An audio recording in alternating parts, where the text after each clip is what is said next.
Hello, and Hello. welcome to the Macaw Podcast Universe, the MPU. Hello. This is our fourth episode. We are your hosts. I'm Jordan Macaw, and that is Micah Macaw. And I am Micah Macaw. we both have kind of unisex names. So we could... They're not kind of, they are. Okay. So... I mean, I don't think Micah's a... I mean, it's Jewish and or Hebrew, and it was a male before any female. Yeah, but if you name a girl Micah, it's automatically a unisex name. Yeah, that's pretty Same sound with Jordan. logic. Yeah. Which, people may or may not know, and I'm sure they don't, because you were not named after the Jordan River. No, I was named after Michael Jordan. After my parents kind of argued about it. My mom claimed that I'm named after the Jordan from Cocktail starring Tom Cruise, which was a big disappointment. But then my dad argued, no, it's after Michael Jordan, which really doesn't make sense because my dad's a huge Larry Bird fan. But at least I'm not named Larry. Then it would be a unisex name. But I just tell people the Jordan River. Yeah, that's better. So today this is the podcast where we go through franchises. I wanted to do a disclaimer. Oh. Before. So fourth episode in, it's been a wild ride. It's been so wild. And I just want to say we are not film critics. We just love movies. Mm-hmm. And we love talking about movies. So we just wanted to record it in case anyone else was interested in hearing us talk about it. But yeah. we don't think that we're as good as a film critic or better than I kind of do. But that's just an ego thing. That's your problem. Yeah. But we're not. It was a little coffee burp. Good start on this episode. But we're not claiming to be a film critic, be as good or better as someone who gets paid to do this. Mm-hmm. But once we start getting paid, we'll be film critics, and that'll be another disclaimer we'll get to at that time. Okay, perfect. So this is the podcast where we cover franchises, sequels. Our kind of the format we're following is the series has to have 3 or more movies. And so our first series, because we're a spin-off name of it, a parody name, I suppose, the MPU is the Marvel Cinematic Universe. Mm-hmm. And we're going through phase 1. And so we're on the 4th of 6 in the phase 1. And it's a doozy. And that is 2011's Thor. If you're interested in listening to the others, they're all above. You just got to keep scrolling. And Thor, I'm jumping in, is directed by Kenneth Branagh. Is that actually how you pronounce his name? Never looked it up. Yeah, I don't know. That's just how I say it. I always just say Branagh. That's probably what it is. But best known by Jordan and other Harry Potter fans that he plays Professor Gilderoy Lockhart in The Goblet of Fire. No, The Chamber of Secrets. Mm-hmm. Sorry. Best known by Micah as the guy who goes in Dunkirk and looks across and he goes, "You can almost see it from here. Home." Wow. I know, chills, right? He's a great actor. Mm-hmm. I'm not sure about the directing part of his career. Yeah. He has like 40 more acting credits on IMDb. So he's definitely an actor first. But looking into his bio and everything, he is a theater man. Which, if you take that makes sense why they chose him. Because yeah, I get that. I was kind of reading that some people were... That was part of the thing, was he was kind of taking a Shakespearean view of this whole thing. Because this is kind of a Shakespearean story. The brothers, the kings, all of that stuff. It's also just a mythological story, though, before a theatrical one. Right, but it kind of has that vibe. And I think that sort of comes across, but... We're gonna get into it. I don't know. I think this might be a fight day. We might be recording our first fight. Yeah, because I don't think Jordan and I totally agree upon this movie. So yeah, but we'll get to that. So, Kenneth Branagh, Professor Lockhart, has been in as an actor movies such as Murder on the Orient Express, a movie he's also directed, the one that came out 2017, or was that 2018? 16. Oh, really? Right? No, we weren't married. No, it was 2017. And then he was in Valkyrie, movie I could not finish. Dunkirk, as a very good captain, general, something. I'm not sure. And then he's in Much Ado About Nothing. I don't know if you remember that movie. I never saw it, but that... We watched it in Miss Beeler's class in English.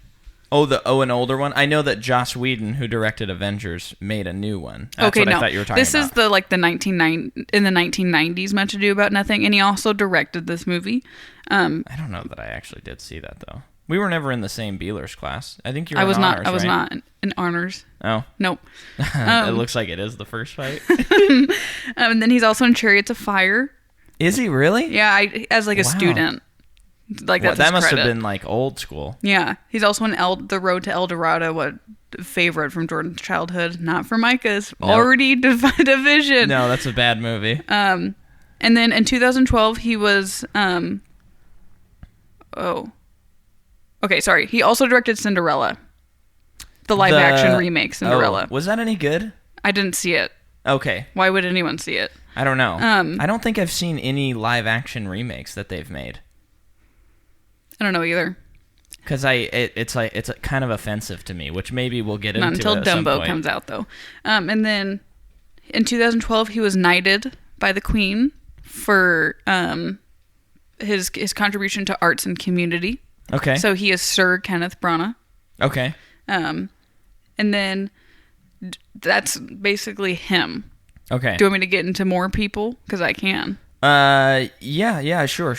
Okay, so I was interested in watching this movie, who the cinematographer was, and if he works with Kenneth in previous films. Okay, because I was interested as well. Yeah, because this movie looks like his other movies. I mean, I haven't seen I've seen quite a few, if I think about it, of his directed movies, and they all kind of look the same. And to me, they all look very boring. What now? And I'm not talking about shots. I'm talking about the look. Okay, can I jump in here? Yeah. So we're gonna kind of bounce around on this episode, I think. So the cinematography on this movie is kind of interesting, I thought. Okay. Because he uses a lot of Dutch angles, which, if you're unfamiliar with a Dutch angle, that's just when it's not level, not a level shot. He uses that a lot. And it's a lot in the movie, and it's a little bit distracting, and they're not always... Sometimes they're kind of boring and annoying. But I do have to give him credit, because in the first sequence when they were... when Odin was knighting Thor, or whatever he was doing, we were both a little unclear on that. Yeah. He's using the Dutch angles a lot, and then it kind of rang a bell in my head. I thought, wait, these look like comic book panels. Like, all the shots in the movie really looked like comic book panels. Yeah. So I got to give him credit for that. I think the movie would look better if there were less Dutch angles, because then it would pop a little bit more when they happen. Yeah. But I do think it works for the most part. So that's what I wanted to jump in on the cinematography. Good point. So this cinematographer also worked on Murder on the Orient Express, the remake. I hated the look of that movie. Yeah, and then Cinderella.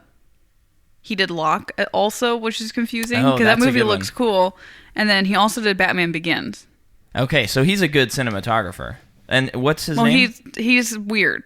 His name is Harris Zambar Locus or something. Okay. Well, but here, the thing is with composers and cinematographers, in my opinion, sometimes when I see that they do work that I don't like as much, to me it kind of makes them... It's like I know that they're that diverse and good.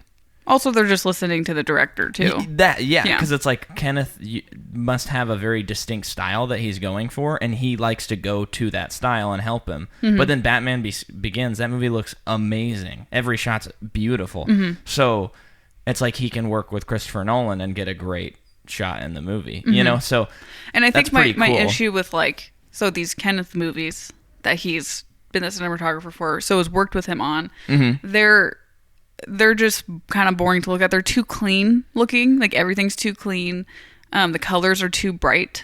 And I guess now that I'm saying this, it kind of would make sense for Thor because it's a comic book movie, that the colors would probably pop a little bit more as opposed to Murder on the Orient Express. But also, it's just like there's no depth to it. Okay, that's what's distracting to me. Yeah. See, I think just personally, and I think this is like getting into a little bit more of a preferential feel. I think the way the movie looked for the most part, it was pretty pleasing to my eye. At least for the subject matter and the story being told, I liked how colorful it was. And I wouldn't even say it was as colorful as, say, Thor Ragnarok. That movie was no. But it's the thing is, I feel like Thor Ragnarok, it is super intentional. This movie, it's just a thing. Mm-hmm. It's just like, okay, we're going to bump up that saturation a little bit. Yeah, that's what it seems like to me. But I see your point. Because no, I'm not gonna waste my breath too much on it. So getting into the writers, so you said that a girl was first billed on the credits. It's a man. Ashley is a man. Oh, bummer! I thought we had a girl. No, so it's Ashley, Edward Miller, Zach Stentz, Don Payne. Not actually a bummer, but well, yeah. Ashley and Zach both worked on this, so they all worked on this movie together. But Ashley and Zach also worked on X-Men First Class. Wrote the screenplay. Hate that movie. And then can I sidebar on that movie for a second? I'm sorry, but that is a movie that came out, and it was like the relaunch. They were rebooting the X-Men franchise. It has Michael Fassbender, James McAvoy, right. And this was still when I was like full on like any superhero movie is good.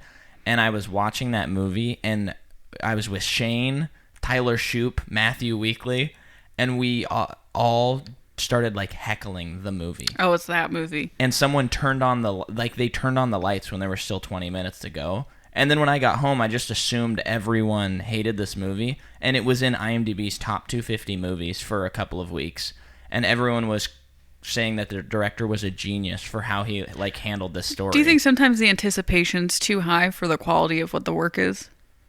Like people were really anticipating this movie. That was a very well said sentence, and I think that was amazing. That was like a poll quote. That was amazing. Yeah, I agree. Yeah, I've never seen that movie, and I guess probably at some point we'll cover it, and I'm super bummed about it. But the great thing is we could talk for hours about it because it's so ludicrous. Mm-hmm. It is so ludicrous, and everything, you just rolling your eyes in that movie. Yeah. It's so bad. Well, another movie that Ashley and Zach worked on that I find equally interesting is Agent Cody Banks.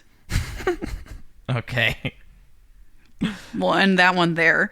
And then Don Payne, the third writer, and this is excluding all of like the people who have credits for the story and the comic books. You know, I'm just focusing on these people. This Don Payne did My Super Ex-Girlfriend. Bad. Thor Probably. Dark. He did Thor Dark World. Oof. And then Silver Surfer. Fantastic Four Silver Surfer. Okay. So did any of those given just the screenplay credit, or were they all what were their credits? Those were all, I believe, screenplay. Okay, because usually it's like story by and then Don Payne might be story by, but Ashley was definitely screenplay. Okay. And I'm pretty sure Zach was definitely screenplay too. Okay. And it would make sense because they've worked on several movies together. Okay, because I think my understanding, I'm not totally sure. Tell me if you know better. But I think the story by is like that's kind of the big picture person. Yeah. And then the screenplay people actually write the screenplay and they actually like do all the finer details. Yeah, like I for sure like the Ashley guy. He definitely had a lot of story by credits that I didn't include. Yeah. In here. So then we get into the face of the movie. We have Chris Hemsworth. Well, let me jump in on a little bit of the pre-production. Okay. So, let me see here. So back in 1990, Sam Raimi, our boy Sam, originally wanted to make a movie adaptation of this character after he made his movie Darkman, but he went into a pitch. Wait, did he make Spider-Man? Yeah, he did the Spider-Man trilogy with Tobey Maguire. So he went in with a pitch. And then Stan Lee was at the meeting, and 20th Century Fox, because they had the rights for Thor at the time. And just what the sentence I read was they didn't understand his pitch, so they passed on it. Okay. Which I'm already like, what is that movie? If they didn't understand it, I want to have seen that movie. Maybe he pitched Thor Ragnarok. Because that'd be a weird one to pitch that early on. Yeah. Then they wanted to make it a TV show. Okay. And then let's see. So was Mark Protosevich, was that one of the writers? Not that I like scrolled through. Oh, okay. Or remember. Well, he agreed to write a script in 2006 when the project was moved to Paramount Pictures, and it acquired the rights from Sony.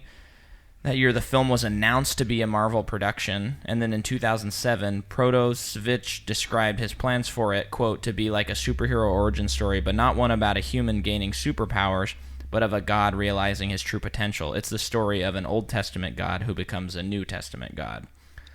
Well, that's cool. It seems like that sentiment, even though he didn't write it, apparently, But that's the movie. kind of came into it, and I like that kind of thesis. Me too. Although, sidebar, God has been faithful through the Old Testament and the New Testament. I think he It just didn't means change. lowercase god.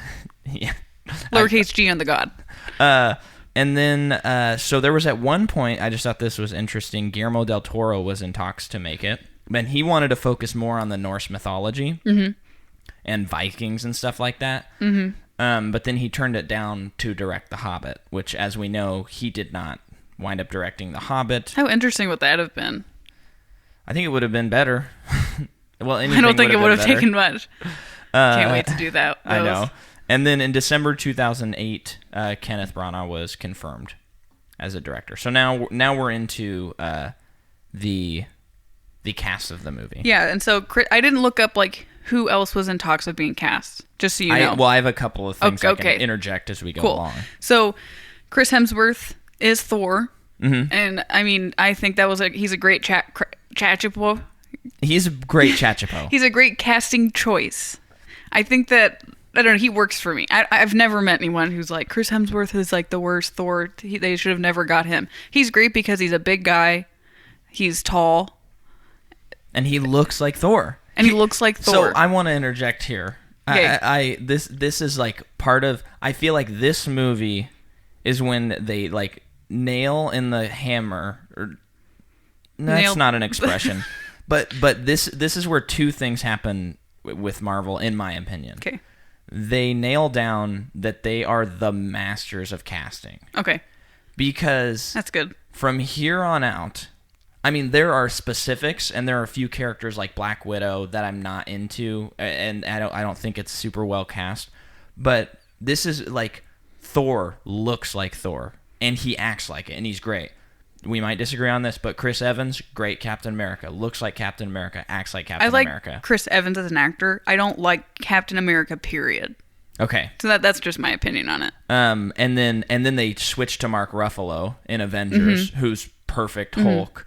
Then if you look ahead, you got like the Guardians of the Galaxy, perfect casting. Paul Rudd, I'm not super into, but I think it makes sense for Ant-Man. This is when it's like, oh, Marvel just casts perfectly, and Robert Downey Jr. Yes. So that's something to note, and I think that's kind of cool because it's like when they announce a cast nowadays, you're just like, okay.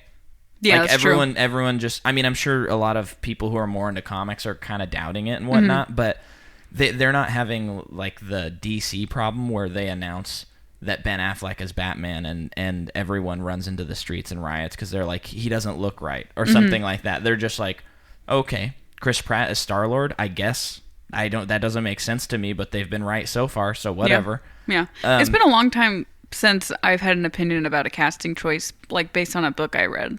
I feel like the last time was The Hobbit. Yeah. It was the last time I was like interested in who was going to be Bilbo.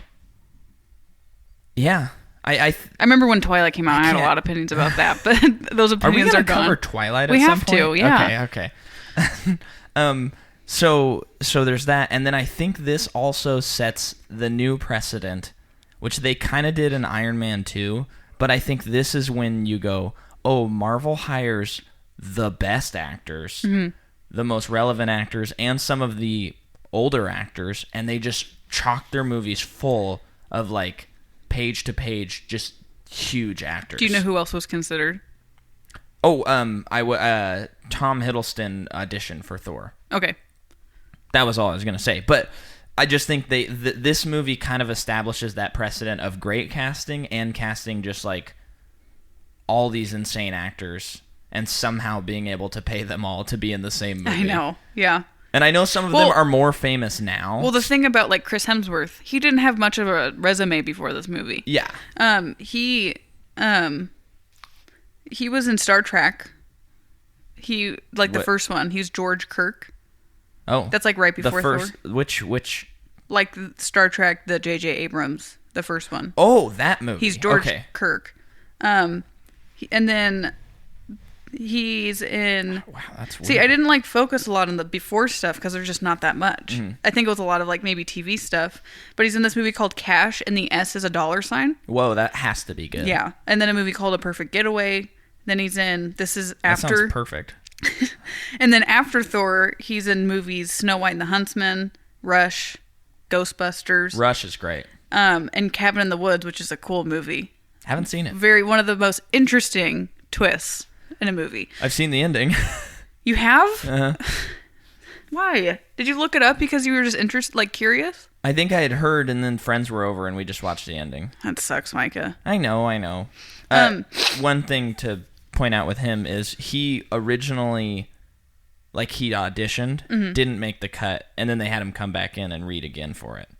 Okay. And before this, he states that he'd never really lifted weights before, and he gained a bunch of weight for this role, and he was like, it was a pretty new thing for me. Oh, that's interesting. Yeah. Good for him. Good for the old. Probably was really excited to do that shirtless scene. That just was like, okay, we get it. He has muscles. Yeah, I hate when he's they a do god. that. Okay, cool. And then, so that's pretty much all I have on him, just because there wasn't a lot to know before Thor. So this really made his career. Mm-hmm. And then Tom Hiddleston, which is also a pretty big movie for him, because I think everything but one thing before this movie was a British TV movie. Okay. He's only done British TV movies before this, besides like one thing. And I'm gonna vote him as one of the best cast people in the whole universe. Yeah, because he really comes into Loki. I don't. When we talked about this as we were watching it, I don't remember him being in the movie like this much. Because I was like, oh, he's the bad guy in Avengers. Yeah, that's pretty much when we delve into his character. But we get a lot into his character in this movie, which makes Avengers better. Yeah, and I think that he does a really good job, because when the movie starts, he's very timid, and really, if you don't know anything about the character, you're just like, oh, he's just worried, he wants to make sure things are okay. Yeah. And then as the movie unravels, you start to see that he let the Bifrost come in, and he's trying to usurp the throne and get rid of Thor. And he has motivation because he discovers who he really is. Yeah, and he's always been jealous of his brother. It's like a classic story. And I think the way he plays it as an actor is actually really good. Yeah, because by the end of the movie, you see he's like cocky. But at the beginning of the movie, he didn't seem that way, even though he was under the surface. Yeah, right. So, props. Movies he's also been in: Midnight in Paris, War Horse.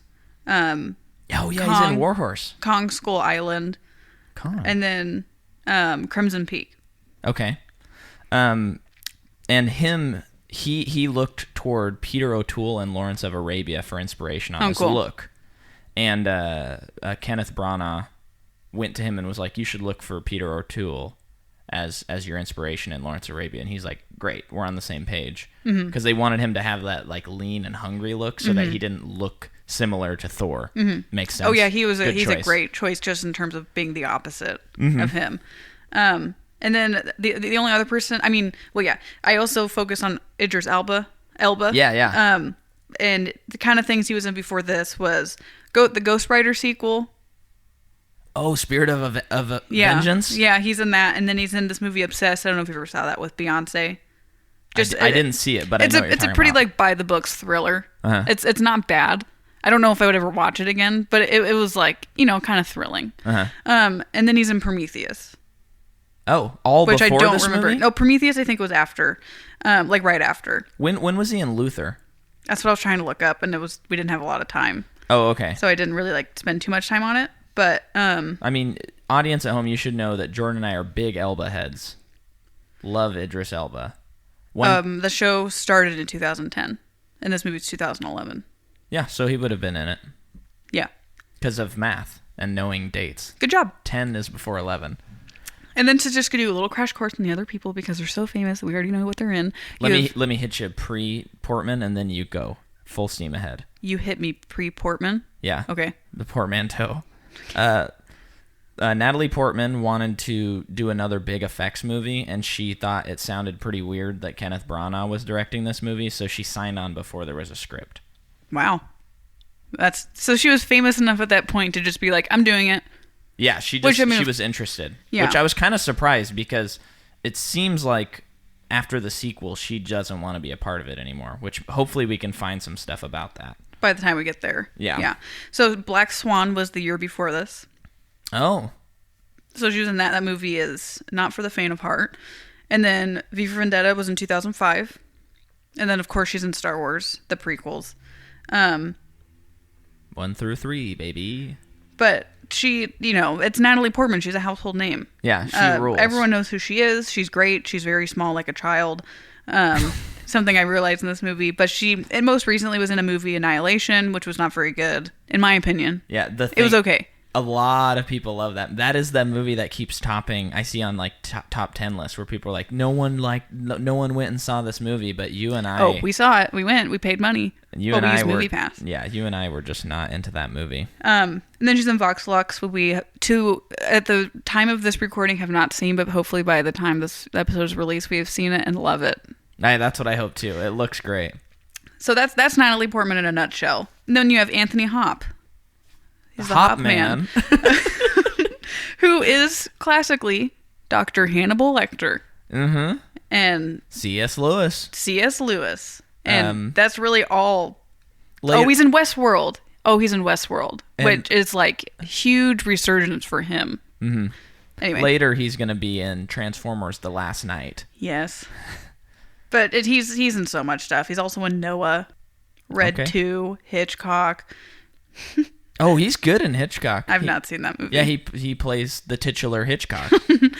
And then you have, like, to go into... I didn't really go into, Thor has, like, his crew, which we'll get into the specifics of the characters. But in terms of the actors, a lot of them, are not very known people.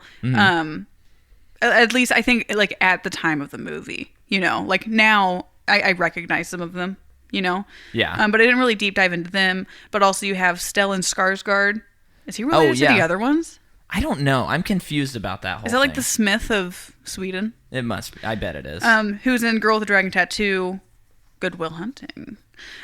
He's great. Love that guy. Yeah. And then he also signed on because he was like, oh, Kenneth Branagh's making it. I want to be in. Cool. So I guess he must be a very well-respected director, even though he's a knight, Micah. Oh, yeah. I guess if you can work with a knight, you work with a knight. And then you have... How come Tom Cruise hasn't been knighted? I know he's American, but Sir Tom Cruise? Probably because he's a Scientologist. I'm going to knight him. He is Sir Tom Cruise. As of this...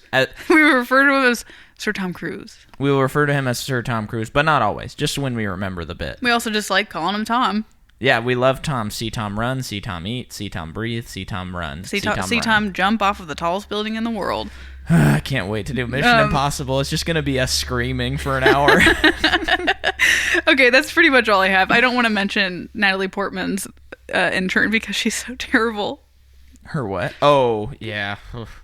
We will get to her. Yeah. So then just a couple more things, and then we can dive into the movie. Reminder, Disney acquires Marvel Studios in December 31st, 2009. And they began filming this movie on January 11th, 2010. So they probably didn't have much to do with this movie. Yeah. Except for like the pre-production, they didn't have much to do with. The movie's still distributed by Paramount Pictures, so we're not fully into the Disney yet. I think, if I remember right, I think Avengers is like the first like through and through Disney movie. Okay. So we're not quite there yet. Okay. It comes out May 6, 2011, Thor. The budget is $150 million. And this is nuts to me, because I remember when this came out, this was like... This character is well known, but no one knew if this movie could work. And it made a domestic $181,030,624. And then worldwide box office, it makes $449,326,618. So... It did pretty good. Did really good, especially considering how crazy this character is in a lot of ways. Yeah, I guess yeah. Anyway, yeah, go ahead. So, let's dive into Thor. Okay. 2011. Okay. We watched it last night. It opens on Natalie Portman, Skarsgård boy, and the intern. And one of the titular two broke girls. Yes. They are out in the middle of New Mexico in the desert trying to follow a storm. So Natalie Portman's a storm chaser, but is she's a scientist. So she's trying to like find irregularities in storms, which they never and really. That's just like that's what I think she's doing. What is she really trying to find? I don't know. Yeah, she just kind of the whole one of my like, it's not that big of a problem for me, but there's a little tiny like dock on her character because she's like, oh, we're finally on the brink of understanding, and you're like, but what are you trying to understand? It's kind of that thing that doesn't work in science fictions. It's like there's a really fine line. If you're gonna make it a science fiction, which this movie technically is in those areas, you have to make it understandable. It's like in Ant-Man and the Wasp. It's like just because you're saying quantum blah blah blah, I have no idea what that word means. And if you're just making it up, can you at least like explain what you're making up? Or now don't go to the bother of doing all that. Or don't do it. Just like be as simple as possible about it, because you're making a movie for children. Yeah. And people who used to be children who love these comic books. It's like hardly any of your demographic are scientists. Yeah, and there's a very fine line between like Primer, which if you're unfamiliar, that's a movie about time travel. Very complicated. They talk about mathematics, and it's all theory, and it's about like the science and the interestingness of that. If you thought Inception was explanatory, watch Primer. Yeah. But these movies, it's like they should be simple science because we're not there for the science. Yeah. If you're there for the science, spend more time on the science. If you're there for the story and the characters and the superheroes, punch stuff. Yeah, right. So there's that. And then there's a storm that's happening, but really it is Thor being beamed down to Earth. Yeah. From Asgard. And they hit him with a car. And then they come out, and it's like, what was that? And then it flashes back. Mm-hmm. And we don't know it's a flashback like basically yet. Like a day before, probably. Oh, we'll get back to to when they're children. Mm-hmm. And then there's that narration by Anthony Hopkins, and who? Yes, that's right. Who else can narrate but Anthony Hopkins? He can narrate like a detailed description of someone pooping on the toilet, and you'd be like, wow, that's incredible. You know, that scene like reminded me of the beginning of The Fellowship. Which like we were kind of talking like this movie does pull from some like Lord of the Rings things that Lord of the Rings did really well, that they're instituting in this movie. And I mean I think it's intentional, but I think they're just like using something that worked prior to this movie. Yeah. And I don't think that's wrong. I don't know if it works. I think that because narration is tough. And I'm not specifically talking about narration. Yeah. I'm not. Yeah. I don't have a problem with the narration. I like, how else are they going to introduce us to this city/world/realm? Not really sure, but by narrating some of it. Yeah, but I think specifically the narration, because usually when narration starts, like when you're just giving exposition and background, I'm kind of like, all right, here we go. Right. Oh, brother. It's usually discouraged from scripts when you're writing a script. Yeah, but I think in this movie it works. I give them a pass on that. And they introduce us to the Bifrost, which are going to be pseudo-villains in the movie. Well, like a MacGuffin. Yeah, and then there's a couple of like battle scenes that look eerily similar to the Fellowship when they're fighting Sauron at the beginning of the movie, except not shot as cool. Yeah. the one of the things I will say, I think the action in this movie is pretty lacking on the way they shot it. It's pretty. Besides the one scene in the first act when Thor and his crew. Yeah, that scene's great. That's the peak of the movie, though. That scene kills. What did you? You said peen. The peak scene of a movie is the peen of the movie. But yeah, that's about the height of the action in that movie, is that scene. Yeah, it's just kind of... I mean, I prefer longer shots in action sequences anyway. Mm-hmm. And so when you're cutting a lot and when you can't tell for sure who's doing the stunts... Especially on such a dark planet in the opening shot. It's so dark, and those Bifrost things are so dark. Yeah. They're like really gray looking. It's pretty hard. But it's also like nighttime. At the same time, it is a narration, and it's not the point to see it. You're supposed to just see confusion of battle. They fight. That's it. So I actually changed my opinion because it's just confusion of battle. But later in the movie, the action is very lacking. Yeah. And then, we see Thor get knighted as Thor, Sir Thor. Well, you see, like, the first introduction of Thor as a child and Loki as a child. Right. And a little interaction of just, like, I think his dad basically says, like, one of you will be king one day. Mm-hmm. And a king should not look for fight, should not look for war, but should be ready for it. Yeah. Which is, then we see them growing up, and that's what Thor wants. He wants war. He wants, because he has a lot of pride. And these Bifrost people come back later on, and he's like, oh, this is it. We have to do something about it. And Odin, his dad's like, that's the wrong thing to do, because then you'll start a war. And like I said, don't start a war. Yeah. He says something to the effect of, I lost it. Okay. Then let's move forward. Okay, but first thing that was a little noticeable to me that I think kind of dated the movie, because I think that, effects are a lot better now, and makeup in some areas is a lot better now. Mm-hmm. Chris Hemsworth's hair is too blonde, and his beard, it's so blonde that it's like they had to have dyed his beard. Oh yeah, like every other day, and his eyebrows, and today, or like, I haven't seen the second Thor, but like, so Thor Ragnarok, we'll just go to there. Uh-huh. Like, he has dirty blonde hair. He has depth to it. He has highlights, but he also has lowlights, and he just looks more like a person. Yeah, and I know he's a god, but like, it's like hard to relate to him a little bit because he looks so cartoony. See, and that I think because the like superhero movies have been on a high for so long in our like movie watching and stuff. Yeah. I think now it looks a little dated, but at the time I think they still wanted to just be like, here's a superhero. Like, no, yeah, he you're looks probably like it. Right. And so when I see it, I just think like he looks like Thor, and I think that looks cool. And he has the helmet with the wings on it on the top, that's which cool. I like. Yeah. So I liked that. Yeah. So. And there's nothing wrong with that. And I guess let's fight. Okay. So, then when Thor's being knighted, and that's not what's happening if you haven't watched a movie in a while, but that's just what I'm calling it. The Bifrost break in, try and steal this Bifrost generator thing that's not very really clear. Explained. And then Thor decides to go with his crew to the Bifrost planet and challenge them. And let's take a minute to talk about the crew. And that's without his father's approval. That's true. Let's talk about the crew. So the crew.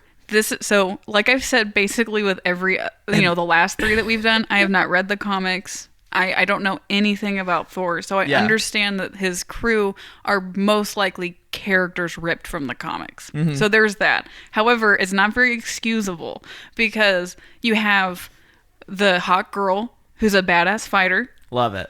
She's great. But then you have the pretty boy who's a Three Musketeer. Favorite character of the whole movie. And then you have the fat guy who likes to eat. He's just awesome. A big guy. And then you have an Asian. Love it. Just like that's the cultural diversity, right? Like in this Asian, everyone's British. This guy has an Asian accent. Everyone is British on Asgard. Like everyone. Still don't know if it's a planet, a realm specifically, or a city, but you would think like, okay, these are these people. This is them. Like this is how they talk. But except for this guy. It's weird, right? No, is it weird? It's that part is definitely weird. It's just very funny because as we were watching the movie, Jordan's like, "Oh, these guys are so annoying," and I'm like, "I'm pretty into it." Especially the pretty boy who looks like a Three Musketeer. They're just checking boxes off because he's got a little goatee and he's like, "Ha, there you are," and it worked for me. Yeah, they totally work, but I totally get why you don't like. I just them. think like a planet. City thing that does not establish itself as diverse, which I mean they don't need to, it's just Asgard, that's what it is. Then you have like this one guy who's not British or white. Well, Idris Elba. Oh, you have him too, but he's British. Yeah, it's weird. He should have just had a British accent. Yeah, and then it would fix it. It's just distracting, I guess. But so that was but then again, and Jordan and I like diversity. For the record. Yeah, of course. We're just pointing out how strange it is that, like, anytime an Asian character's in a movie, they have like movies like this, they just have an Asian accent. Whether that person was born in Asia or born in America, they always have an Asian accent, and that's weird. And it's just kind of like, oh, of course. Yeah. And I think at the time I saw that movie, it didn't even cross my mind. No. But now being 2019, it's like, oh, okay. Yeah. I think they still get a pass. It's not like totally bad, but no. It's a little odd. And then, like I said, these are probably characters from the comic book, so it's like they're just using source material. Yeah. So if I have an issue with anything, it's with the comic book. Yeah. Well, yeah. I know they've changed a lot of stuff. They do, though, yeah.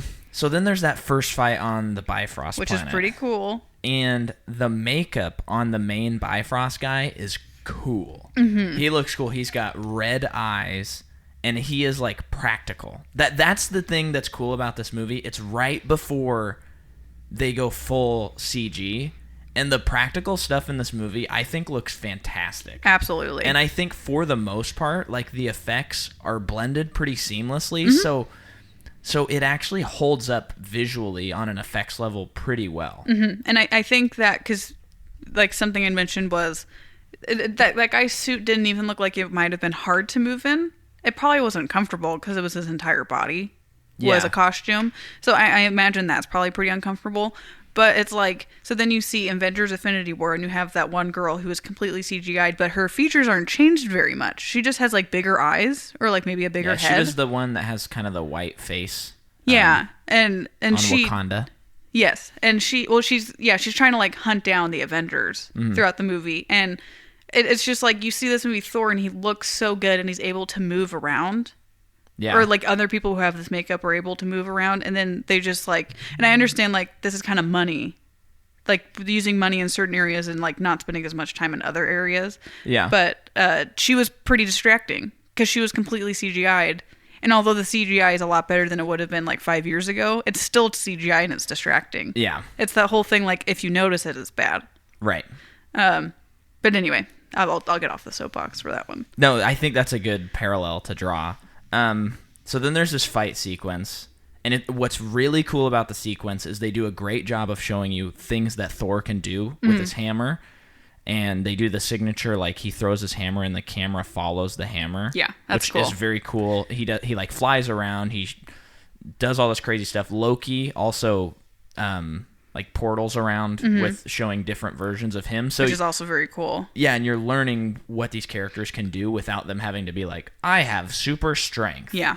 And then Loki gets touched by a Bifrost, which freezes them, the gods of Asgard. But for him, it like turns his hand blue, and then it goes back to his normal color. Right. So that's when he's like, wait, what the heck? Why did that happen? Right. And then this huge beast is released. He's a big boy.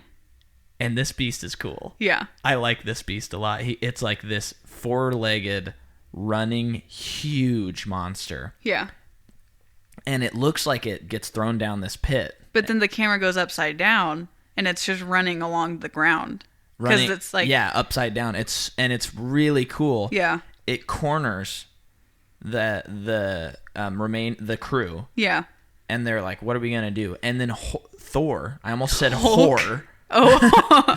Thor flies through the beast's open mouth and out, like into his throat and out the other side, and breaks a hole into him, and the thing falls over dead. And you see a hole through it. And I fist pump at that point. That is freaking cool. Yeah. And at that point, I am thinking, maybe I misremembered this movie, and maybe this is like maybe my favorite Marvel movie of Phase 1. Because I love this movie so far. This is great. And then we get to act. Well, so then Thor's dad shows up on a 6-legged horse, and I'm like, that's freaking cool. Yeah. Oh, I wish we could have seen the horse run, but they don't really show it. Maybe some other time.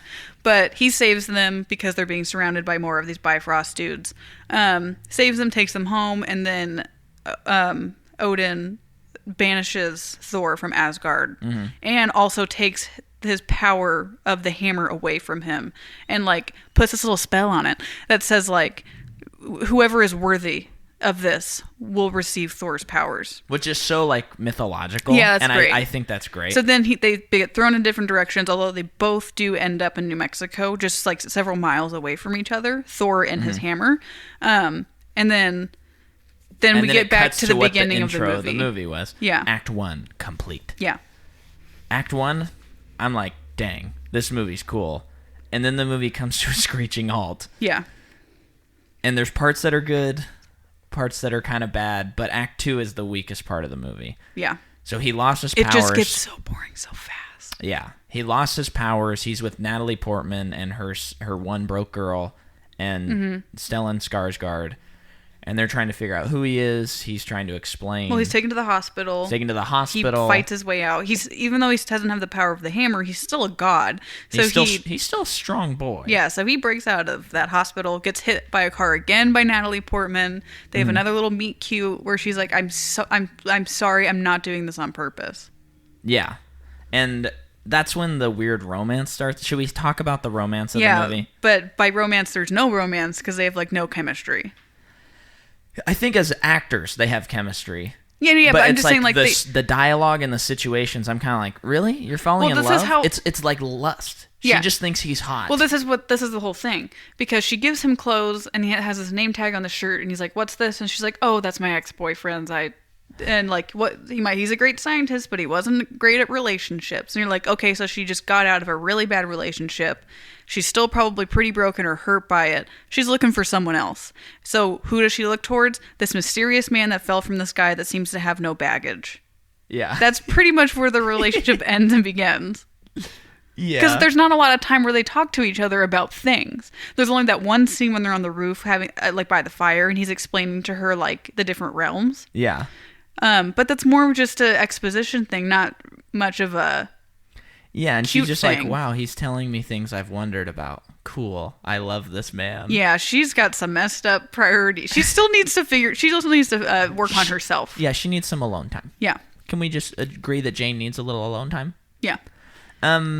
So skipping over some stuff, there's that scene where the just people from town are trying to grab his hammer, and Stan Lee hooks it up to Stan Lee cameo so far. Yeah, he hooks it up to his car, starts driving, and it removes the bed of his truck, and he turns around and goes, "Did I get it?" Great cameo. Big laugh from Jordan. Yeah, and then S.H.I.E.L.D. comes in. Yes. They get the hammer, like, in a E.T. like tent. Which is great because at the end of Iron Man 2, the S.H.I.E.L.D.'s guy gets a call and he's like, "I gotta go to New Mexico." Yeah. And so, like, that movie ends and begins. Like, it's not that much time has elapsed between Iron Man 2 and Thor. Yeah. And now I'm going to say a controversial opinion that I don't think you're going to agree with me. Okay. I don't like Agent Coulson. Oh, I don't really care. Oh, okay. He's just there. He's yeah. No, I mean, I like what he functions as a character. I don't like how the actor's playing him. Okay. And I'm not sure how to fix that. I just almost wish... It's almost like he's too nice looking. I almost want someone that looks a little harsher, that's just a little bit more like, back off, I have this covered, okay? I don't really care who is the face of S.H.I.E.L.D. because he's not really a character, he is S.H.I.E.L.D. And they just needed to put S.H.I.E.L.D. into one person, so that's just him. So I don't think they need, they purposely haven't given him very much because that's too much time to spend on a person. I guess I just maybe this will sound weird, but it is movies. It's a visual medium. Yeah. I just think as an actor, that guy doesn't look cool. And That's a good point. I want him to look cool. Or I want him to be like a nerd. I am wondering, though, because I remember in Avengers he dies. Mm-hmm. And I remember... bring him back in a TV show, but never in the movies. Right. But when he dies in the movie, I remember being very confused because I wasn't very into all these movies. And I'd seen them all out of order. So I was like, why are people caring about... why are they making such a big deal out of it? And I wonder now when we get to that movie if I'll be like, okay, this is more impactful than I thought it was. Yeah. But I don't really have an opinion about him. Yeah, I just wish... I mean, I feel like the guy is a good actor. I just wish it was someone else. Okay. I just wish it was Keanu Reeves. Well, not really, but that. I kind of do. You know what? Actually, for real, I wish it was John Hamm. And that would be so good. Not just because now I have an opinion. Not just because I love John Hamm, but he has the suave. Yes.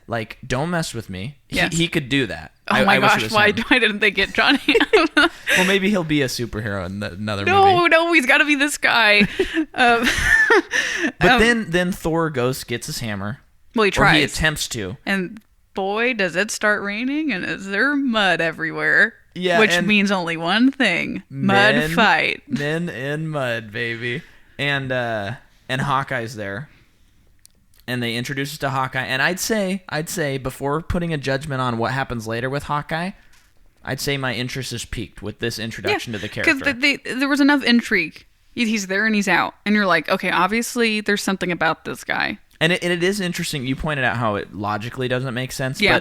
But for an audience member, it is interesting that we see this new character, and he goes, all right, take out Thor.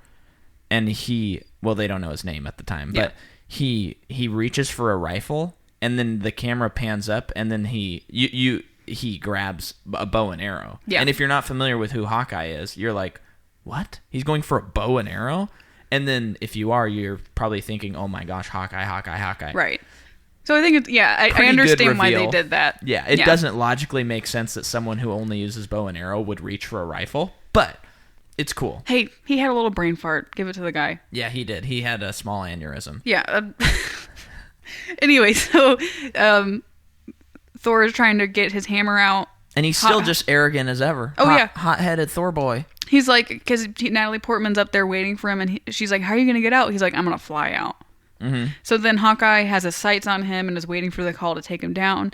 But the agent Colton, is that his name? Coulson.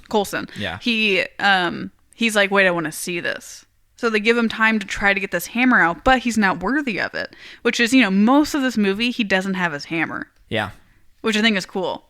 It's just a great introduction and build. His arc is a really good arc. Yeah. Because then eventually Loki usurps the throne. Like, his dad is sick. I don't remember why.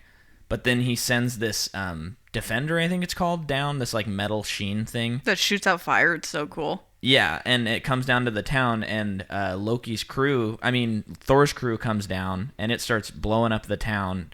And it looks eerily like a scene in Man of Steel, which came out afterward. So I'm kind of like... How much longer after this? Well, I would have been 13 or 14 because it came out after Dark Knight Rises, which was 2012. So they're doing that, and then Thor basically is like, and this is a pretty cool scene. He goes, I am willing to die for these people. Mm-hmm. And so his arrogance goes down, and then the hammer comes flying toward him, and then he starts fighting. And that's a cool scene. I wish, having seen Thor Ragnarok, that someone would re-edit the scene to put the Led Zeppelin music in it. Yeah. So, like, right when he gets his hammer, it goes bum ba da ba bum bum ba da ba bum. But I mean, hindsight is 20/20, as they say. Mm-hmm. Which is the name of my autobiography. And so does that, fights the thing. And then does he return to Asgard at that point? And he's like, Jane, I'll see you later. So he realizes... Well, Loki comes to him at one point and says, Dad is dead. And Mom doesn't want you to come back. Right. And then his crew comes for him and is like, we need to bring you back. And he's like, I can't. My dad won't let me come back. And they're like, no. I can't. I'm still exiled. My dad is dead. Mm-hmm. Something. And then his crew is like, he's not dead. So then, Loki's been lying to me. Mm-hmm. So that's when he goes back, because he's like, okay, Loki is messing up business here. But before that, we see this funny little scene where Thor is making eggs, and he's really good at it, and we're wondering if he never went back to Asgard and just decided to be a human, probably would have been a really good chef. Mm-hmm. Anyway, so he goes back to Asgard, has a very passionate kiss with Natalie Portman. And she does, which I'm quoting. I don't even like to say this because I don't like... but she goes... Oh my God. No. She says it really in a high-pitched voice. She's like, oh my God. But no, she doesn't hold it out like that, Micah. But it was so obvious because... Yeah, but it wasn't like that. It's like she's looking at him and she's going, he's a god. And that's why she's saying it. Yeah. It's almost like, God? That's what it is. That's what it is. Like oh my God. Yeah. It's so... But it was so bad. Thor is like, I'll come back for you. Goes up there. He's not coming back for a while. And then they fight. He gets Loki. They break the bridge that could bring them back to Earth. But it is for the protection of Earth. Yeah. And to prevent the Bifrost from coming into Asgard. Yeah. And then Loki flies off into the distance, never to return. No, he jumps off the bridge.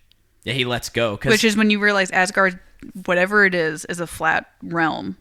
Yeah, which is kind of cool. Yeah, it is cool. But there's that, which I thought was great, where Loki and Thor are fighting. Thor breaks the bridge with his hammer, and then him and Loki are being held by Odin, hand holding, and then Loki goes, "I did all this for you," or something like that, and Odin says, "No," and then he realizes he's not gonna be like his father will never understand him, and that he's half Bifrost, and he's not technically his son; he's an adopted son.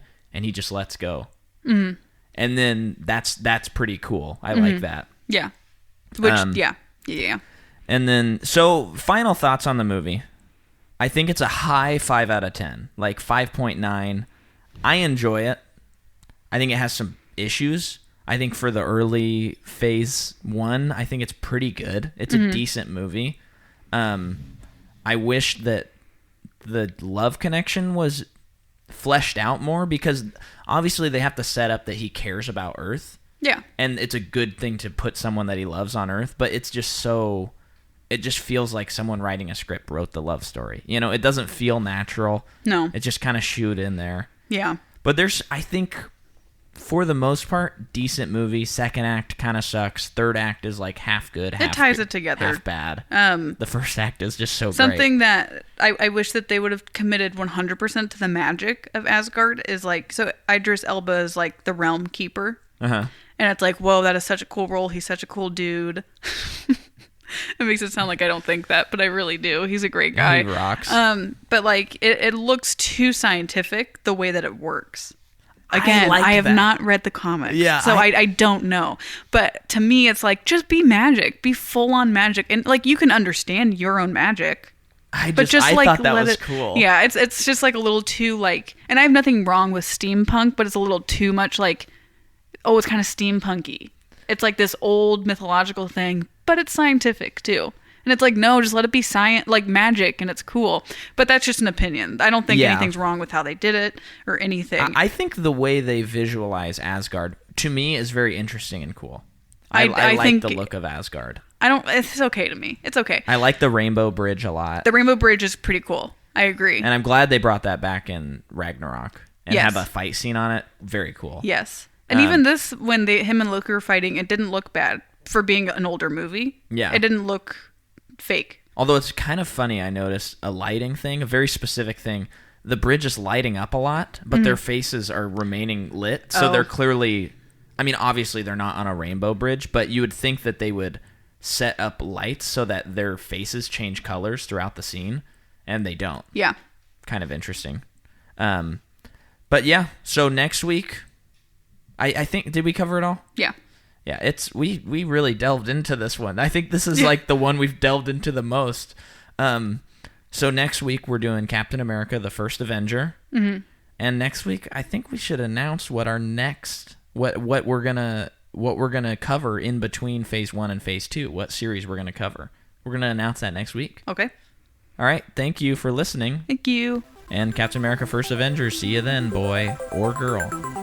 Bye.